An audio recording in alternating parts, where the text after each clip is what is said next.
अवधूत चिंतन श्री गुरुदेव दत्त. सोमवारी करावेत शिवशंकरांचे हे अचूक उपाय. घरात नांदेल सुख समृद्धी, कर्ज होईल दूर.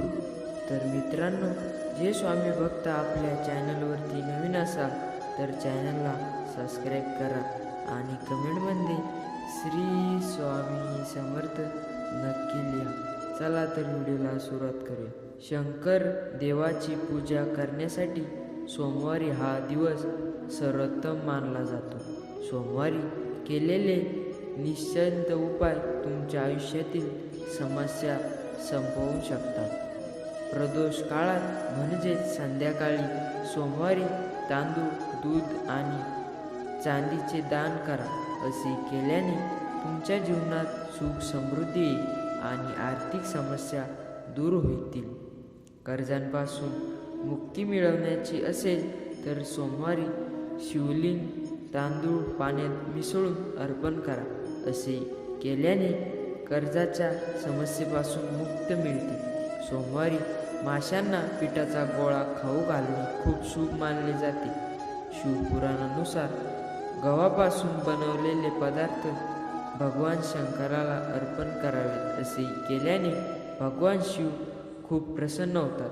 तुमच्या जीवनात सुख समृद्धी येते. सोमवारी दान करणे शुभ असते. पांढरे कपडे, फुले, धान्य, मिठाई, दूध, दही सारखी मिठाई यासारखे पांढऱ्या रंगाची वस्तू सोमवारी दान करावे. यामुळे जीवनातील कष्ट दूर होतात. भोलेनाथांना प्रसन्न करायचे असेल तर सोमवारी वक्र अवश्य ठेवा.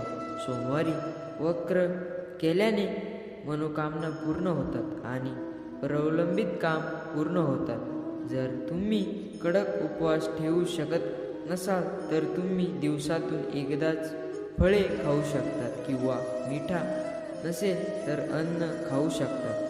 सुखी वैवाहिक जीवनासाठी सोमवारी शिव मंदिरात रुद्रदान करा. हा उपाय केल्याने पती पत्नीच्या नात्यात गोडावा येतो. सोमवारी भगवान शंकराची आराधना करा आणि पूजेमध्ये तुमच्या आवडत्या वस्तूचे देवाला अर्पण करा. यावर भगवान शिव प्रसन्न होतात. भगवान शंकराचा आशीर्वाद घेण्यासाठी सोमवारी देवाला दूध, बेलपात्र, भाग, धोत्रा, फुले आणि फळे अर्पण करा. यानंतर अगरबत्ती लावावी. सोमवारी शिवलिंगावर दुधात केशर मिसळून अर्पण करा आणि ओम नमः शिवाय मंत्राचा जप करा. हा उपाय केल्याने वैवाहिक जीवनात अडथळे दूर होतात आणि सौभाग्य प्राप्त होते. तर मित्रांनो, आजचा हा स्वामी संदेश आवडला असेल तर कमेंटमध्ये श्री स्वामी समर्थ नक्की लिहा. भाग्यवान ठरावा.